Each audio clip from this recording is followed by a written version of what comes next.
Welcome to Strip Cover Lit, where we squeeze the bigger picture out of literature. I'm Adrian Ford, and we are here for another poetry discussion as we journey closer and closer to 200 poetry discussions on this channel. Now, it was last year during National Poetry Month that we passed the first 100. We passed 150 during this Poetry Month, and here we are the very next month approaching 200. So, thank you for being here with me. If you're here by chance but not design, poetry is literature is the only thing that I talk about on this channel. Poetry every Monday at least, but I drop several videos every week. I am over 50 videos in a row now, 50 days in a row, making literature videos. So consider hitting that subscribe button if literature is something that you enjoy. And if you want to help me with what I am doing here, hitting the like button tells YouTube to share this video with other literature lovers. Now let's get into it. We are here for a Charles Bukowski poem. The dirty old man himself writing a poem titled "Are You Drinking?" And it reads as such. Washed up on shore, the old yellow notebook out again, I write from the bed as I did last year. We'll see the doctor Monday. Yes, doctor. Weak legs, vertigo, headaches, my back hurts. Are you drinking? He will ask. Are you getting your exercise, your vitamins? I think that I am just ill with life. The same stale yet fluctuating factors even at the track. I watch the horses run by and it seems meaningless. I leave early after buying tickets on the remaining races. Taking off? Asks the motel clerk. Yes. It's boring, I tell him. If you think it's boring out there, he tells me, you ought to be back here.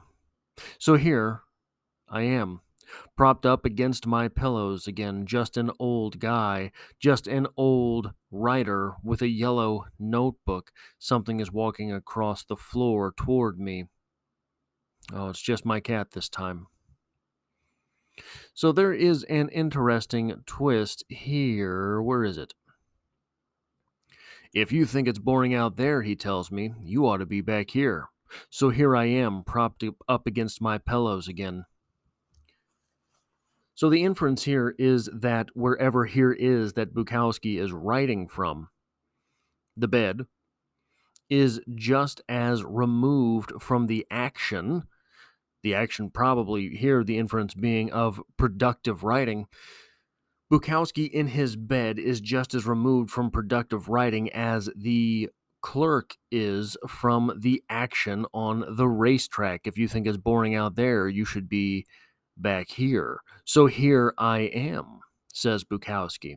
Now, I think that it is almost always worth reminding ourselves that the only real utility that writers have, the only real utility that poetry serves, the only real utility in literature writ large, is reminding us that we are all the same. Now, obviously, different texts can be good for different things. You can have a motivational short story that really gives you the oomph to get up and go. There can be little snippets in things that teach you about nature or people or animals or whatever it is. You understand what I'm saying. But the only real utility that any of this literature stuff has is reminding us that we are all the same. All of us go through these feelings of worthlessness, feelings of uselessness, feelings of removal and distance from life. All of us go through these things. Here we have Bukowski relaying to us how he deals with them. Here we have Bukowski relaying to us that he's writing from the bed again, just like he did last year. One of the things that has really helped me is, where do I have it? So I keep a planner. It's something, this is a 2-year planner, 2022 and 2023. And as I'm going through it, it helps me to be able to flip back to last May and see what was I doing? What had I accomplished on these days last May? Here and this is something I think that would be universally helpful for everyone. Here we have memories to what we were doing last year. What was the path that we were on? Here we have Bukowski relaying to us that even last year in this poem, he was laid up, feeling sick, feeling beaten, feeling disturbed by life itself, feeling as if nothing he did really mattered. So we are on at least the second year in a row of this. But still, he's persisting. Now, um, as someone who has been through enough of these valleys himself, as I'm sure you have too, the one thing that really gets me through. Here's the thing. I had a psychology professor when I was in community college, and he relayed a story of his friend who had suddenly gone blind. Boom, can't see. Don't know what it was. He did. Like, I'm not saying that it was a scientific mystery. I just can't remember exactly what happened, but the guy lost his vision.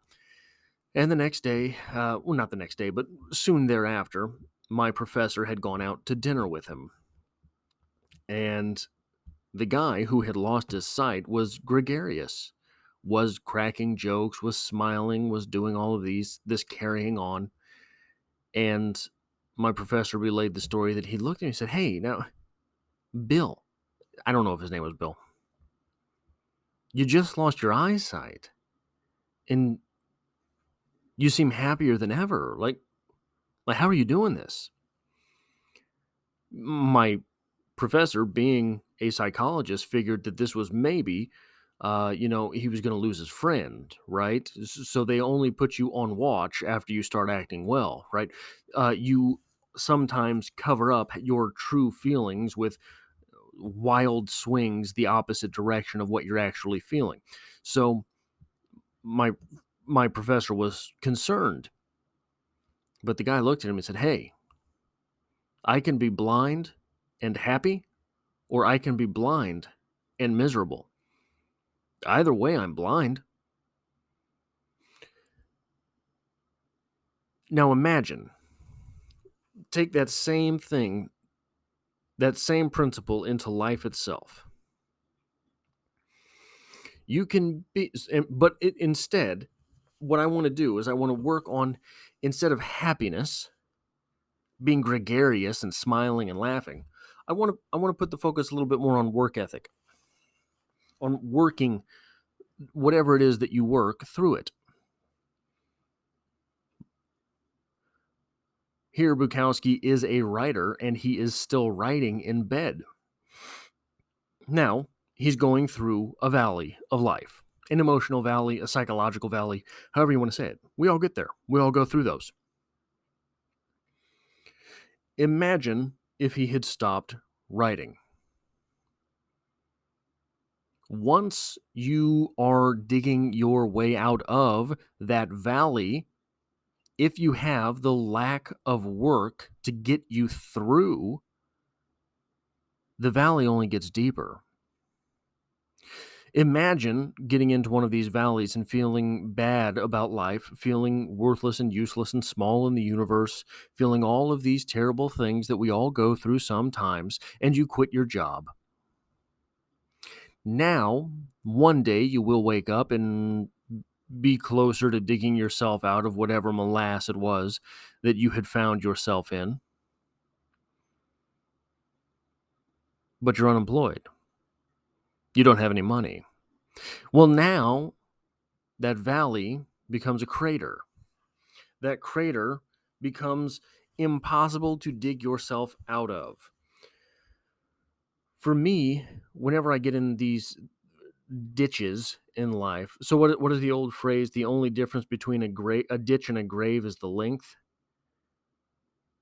Are you digging yourself a ditch, or are you digging yourself a grave? The only difference between a hole and a grave is the length. I can't remember exactly, but you understand what the phrase means. If you stop working during these dark times in life, and I don't mean just necessarily your work, your job. For me, writing is one of these things as well.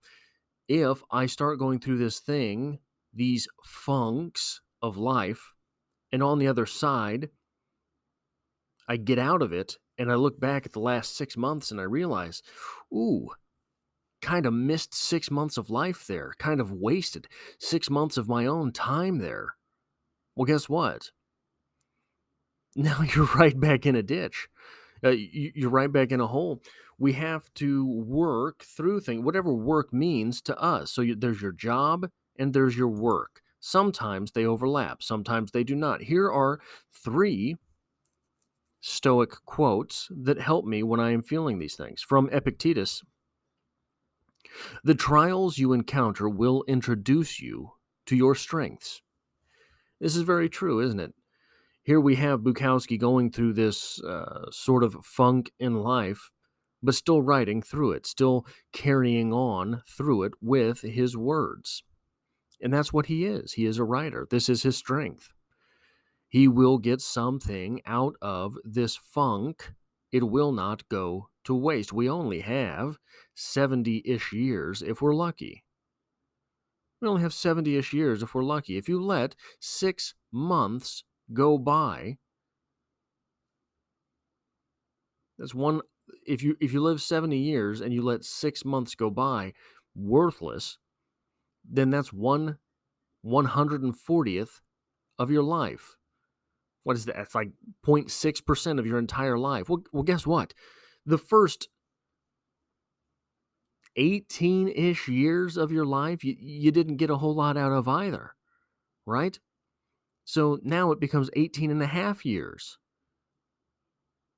One more and it becomes 19 years. One more, 20 years. A couple more, 20 years. All of a sudden, 20 years, that's a third of your life.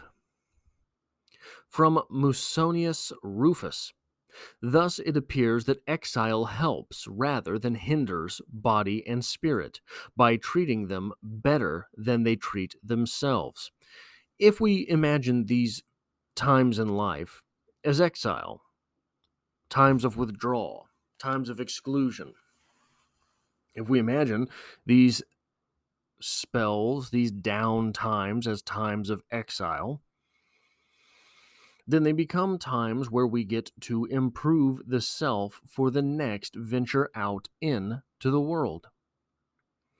Now we have a quote from Marcus Aurelius: concentrate every minute like a Roman-like man on doing what is in front of you with precise and genuine seriousness, tenderly, willingly, and with justice, and on freeing yourself from all other distractions. Yes, you can, if you do everything as if it were the last thing you were doing with your life, and stop being aimless. Stop letting your emotions override what your mind tells you. Your mind tells you you can't waste time. Your emotions will say, well, we can waste a little. We can be worthless for a little. We can just stay in bed this one day. What is one day? What is one day? We can stay in bed. We don't have to exercise. We don't have to get our writing in, our words done. We don't have to do that little bit of reading. We can stay in bed. Whatever it is that you work on. Our emotions will tell us that it is okay to waste these moments. Our emotions will tell us that it is okay to be useless for a little bit. Our emotions will tell us that, hey, you don't feel like it. You don't feel like it, but it doesn't matter because it still has to be done. Focus on what is in front of you with precise seriousness, tenderly, willingly, with justice.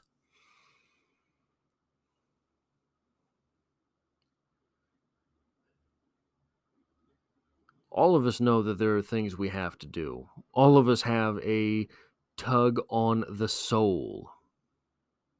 All of us have moments where we don't want to do these things or question their merit, question what they're actually worth, question what we're doing with our lives.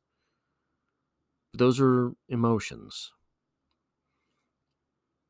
Emotions will stop us from our goals. Emotions will hinder us from those things that we must do, from those things that, ironically, we feel we must do.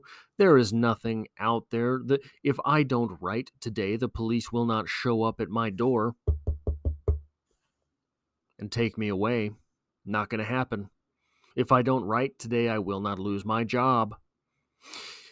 In my soul, the thing in me that considers justice,